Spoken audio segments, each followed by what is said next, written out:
magandang hapon po sa ating lahat. Ngayon, so ato na day nga kaning isumpay ato ang dig-update diri sa gibuhat nga postal road mga ka-cottage. So idudugtong na natin dito mga ka-cottage. Pag-update natin sa package 23. So dito sa package 22 hanggang doon sa package 54 po mga ka-cottage. At yun nga po ay atin namang ipapasilip itong kanilang ginagawa. Yan. So yan, magdahan-dahan na tayo pupunta doon sa dulo mga ka-cottage. Kasi ito talaga mga ka-cottage na ipakita na natin yan sa unang update natin. So babaybayin na lang natin kung hanggang saan yung dulo nitong paglagay po nila ng pintura po para sa daanan.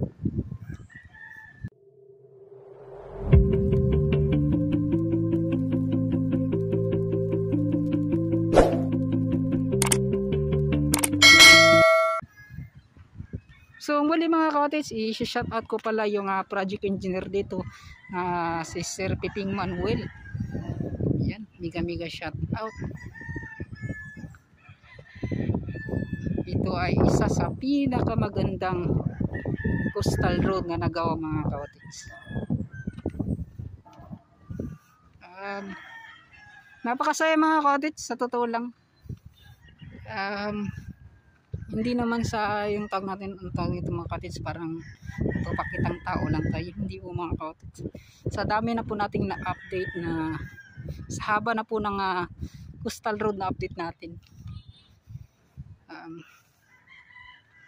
Minsan kasi mga ka-cottage, may mga bagay talaga na minsan ay mamangha po tayo.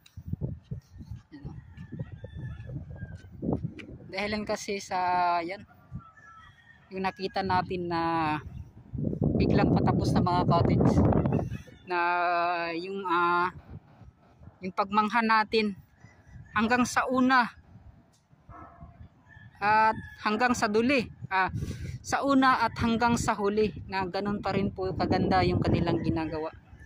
Yan, motivation mga cottage. Iba yung motivation po nila mga cottage, yung nasa isip nila, kundi po ay gusto talaga nilang masabi ng mga tao na wow. So ganun po mga cottage, ganun po yung mga nasa isip. So yung mapapawaw po yung mga tao. So, tulad dito mga cottage, pagpunta nyo, sa mga hindi pa po nakapunta dito, kasi yun nga po talaga dito banda mga ka-cottage, bawal na bawal pa. Kasi yun nga po, nakapasok lang tayo dahil nag-update tayo mga ka-cottage at binigyan tayo ng yan, oportunidad. So yun, dito naman banda mga ka-cottage, makapansin ninyo may post 3. So yan, so si Chip pala mga ka-cottage dito sa post 3 ay pumunta muna doon sa yun kay sa post 1. So yun nga po, parang bibili tayo ng tubig. So dito mga ka-cottage, yung kanilang ginagawa, sobrang nakakabangha. Yan o. So yan, at mapapansin niyo doon sa dulo sa package 22 yung tawag nito, yung boundary po mga ka-cottage, parang napapansin natin na tapos na po yung pagkulay para sa daanan. And then dito sa magkabilang mga ka-cottage, diyan sa dito sa itong walking lane at doon sa bike lane at walking lane, tapos na pala nilang nalagyan po ng pintura. Nakulayan. So sa lahat din po ng mga minor bridge mga ka-cottage, so ito lang po yung mga nakita natin na meron pang ganito, parang na zebra na kulay. Yan, kulay ng zebra. Yan mga ka-cottage. So napakaganda. So yun mga ka-cottage, at hintayin muna natin si Chip doon sa dulo. na kuwan dito, na nagbabantay. So dito muna tayo.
So yun mga ka-cottage, dito na tayo sa unahan. Yan.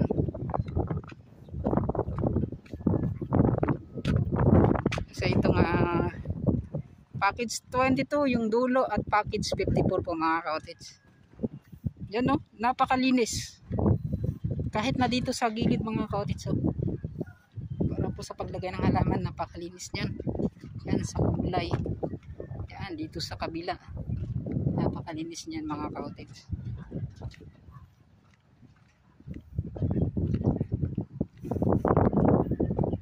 Wow.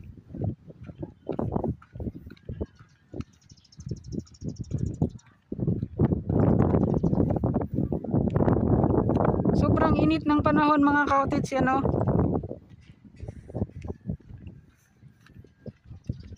Ang ganda na sana ng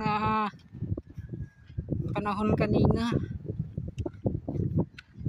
Natabunan na po ng kaulapan yung araw. Yan, at wala tayong magawa mga ka-cottage.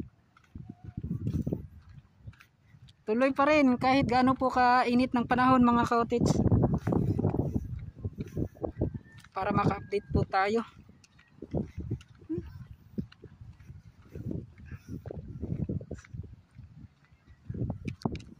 So ito na tayo sa itong boundary nila. Hinihingal na ako mga ka-cottage sa sobrang init. Nakalimutan ko pang magbaon ng tubig. Yan. At yan, natapos din package 22 at package 23. So natapos na itong kanilang paglagay ng tawag nito, ng kulay po mga ka-cottage sa daanan. Yan oh. So perfect na perfect talaga. So ito po talaga yung itsura ng makumpleto na po mga ka-cottage. So yung natapos na talagang daanan, package 22, 23 at package 24, yung 24. So yun po yung pinakaunang natapos na. Yun. At sumabay itong 22 at 23 ngayong taon lang po mga ka-cottage ha. Yan. So yung sa 24 last year pa po yan, 2022. At dito naman sa dulo mga ka-cottage, makikita naman natin. Hindi ko alam kung may nagbago ba. Napansin niyo mga ka-cottage, dito sa dulo.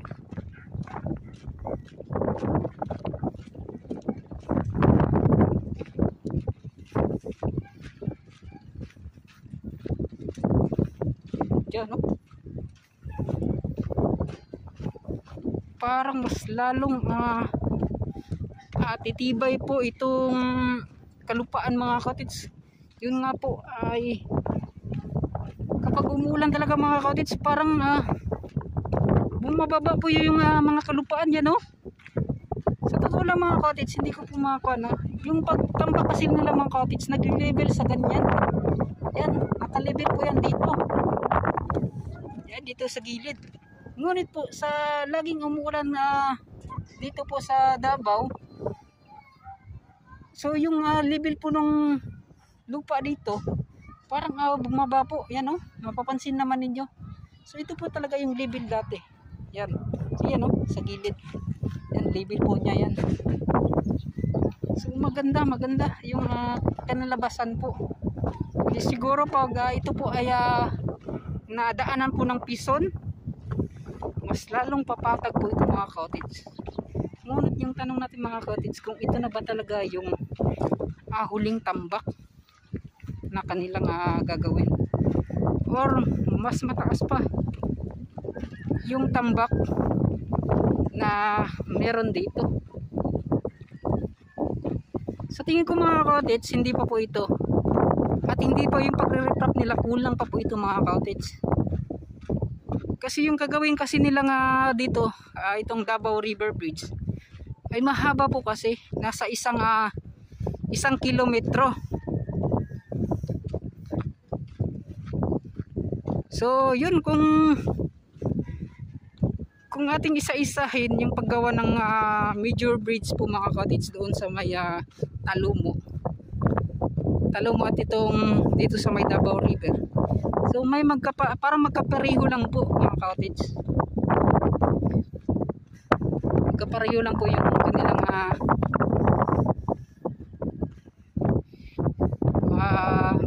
tulad dito mga cottage sa may dagat. Yan.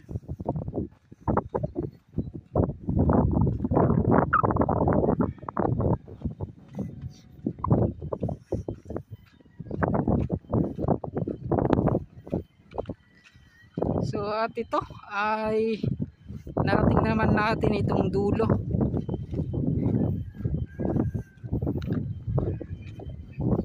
Sa dulo ng Davao River. Siguro next week pupunta naman tayo dun sa kabila. So i-update naman natin kung ano naman po yung mga pagbabago na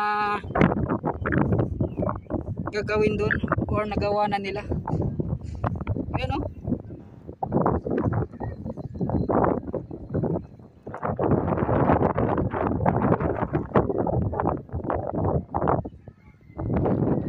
Against the light, against the world. Ayan. Yun, at narating naman natin dito sa dulo itong Davao River at itong gagawing Davao River Bridge. At yung pagbabago na nakita naman natin mga cottage ay ito lang. Itong sa daanan,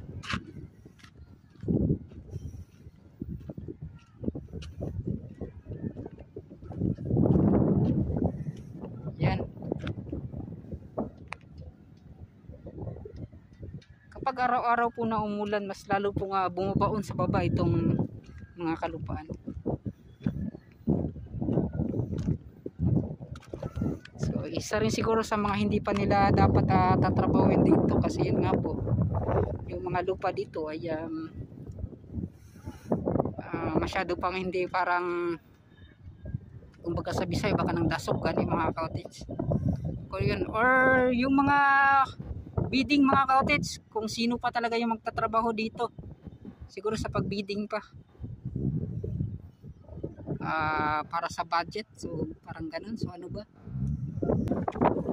so yan, sobrang init.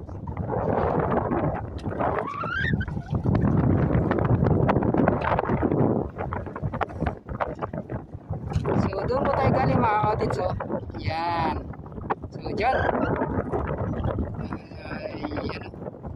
So doon po tayo galing at lakad-lakad lang tayo dito sa dulo.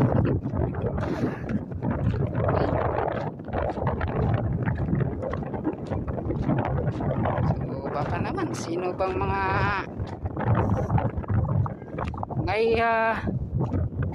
magandang puso dyan mga cottage. Baka naman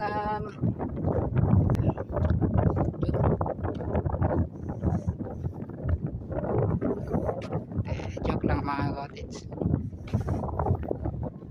Pag-iipunan na lang natin yan. So hindi pa ngayon. Yan, dito naman sa kabilang gilid. Yan. So ito na yung mga makikita natin.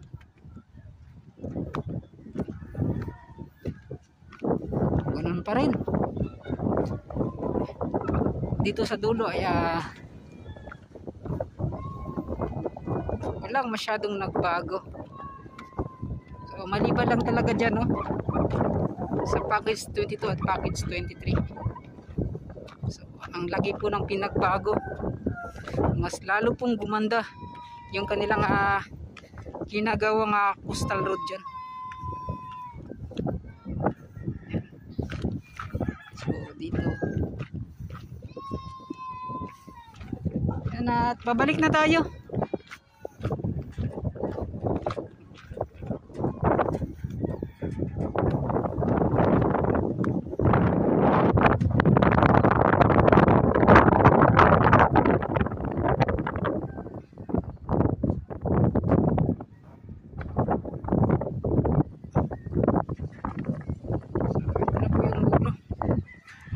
Na naipakita naman natin sa inyo at na-update.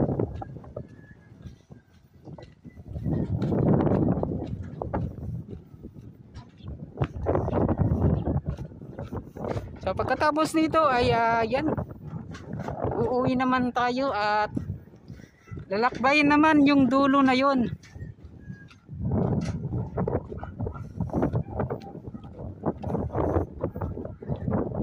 Back and forth mga cottage. Yung layo siguro ng nilakbay natin nasa 4 kilometers, parang ganun kahaba or mahigit pa sa 4 kilometers mga cottage.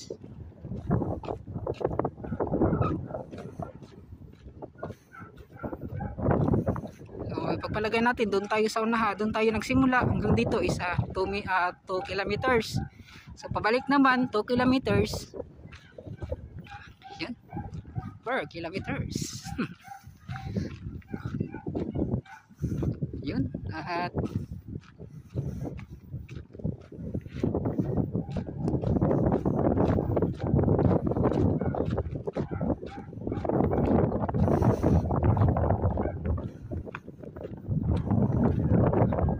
ingat lang ako mga cottage sa sobrang init.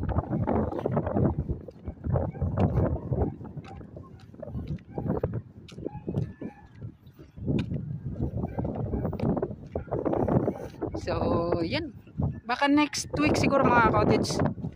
So titingnan natin kung makapunta tayo doon sa may yung dinimolish kan na mga kabahayan doon sa may sa Panakan. So or pupunta tayo sa may Talumo.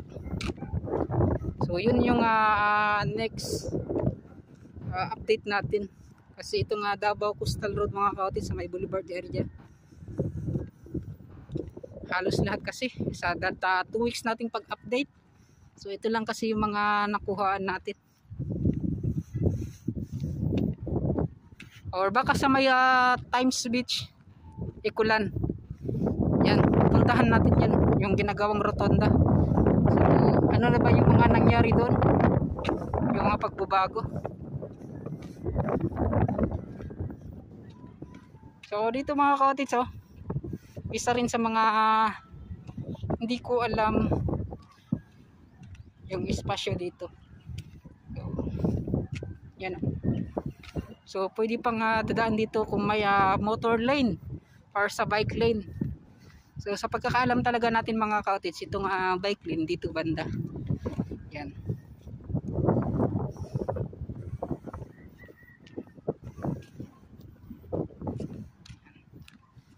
So dito yung walking lane.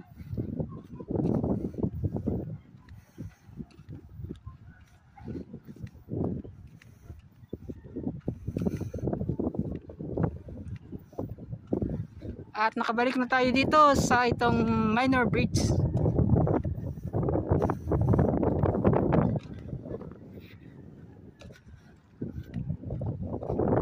So yun, mega shoutout pala sa dalawang guard na nagbabantay dito, kay Chief Mamalu at dito sa post 3. Yan, di ko natanong yung pangalan mga ka-otits. At siyempre sa kay tag nito Sir Peping Manuel. Yun, at mega shoutout pala, maraming salamat pala sa yan, binigyan tayo ng pahintulot na maka-update ito sa kanilang ginagawang Davao Coastal Road. Yan, napakaganda mga ka-otits, sulit talaga yung pagpunta natin at naipakita sa inyo kung gaano na po kaganda dito banda. So yan, mega shoutout pala sa lahat din po ng mga nagtatrabaho dito sa Boulevard area, sa lahat po ng parte ng ginagawang Davao Coastal Road sa Maya Playa, Talumo, Times Beach, Ikulan, dito sa May Boulevard, and then doon sa Leon Garcia Ar Castillo. So mega shoutout sa inyong lahat. Yan, lagi pa kayong mag-ingat sa lahat po ng mga nagtatrabaho. Sa mga solid supporters natin, maraming salamat sa mga hindi po nag-i-skip at sa lahat po ng mga sulod. Yan, sa mga viewers natin at lalong lalo sa mga FWs natin dyan, lagi po din kayong mag-ingat. Yan, pagpalain po kayo. So hanggang dito na lang. Muli ay naipakita natin ang kagandahan ng kanilang ginagawa. At yan, magpapaalam na ako. So hanggang sa muli, maraming salamat. So yun, bye-bye na.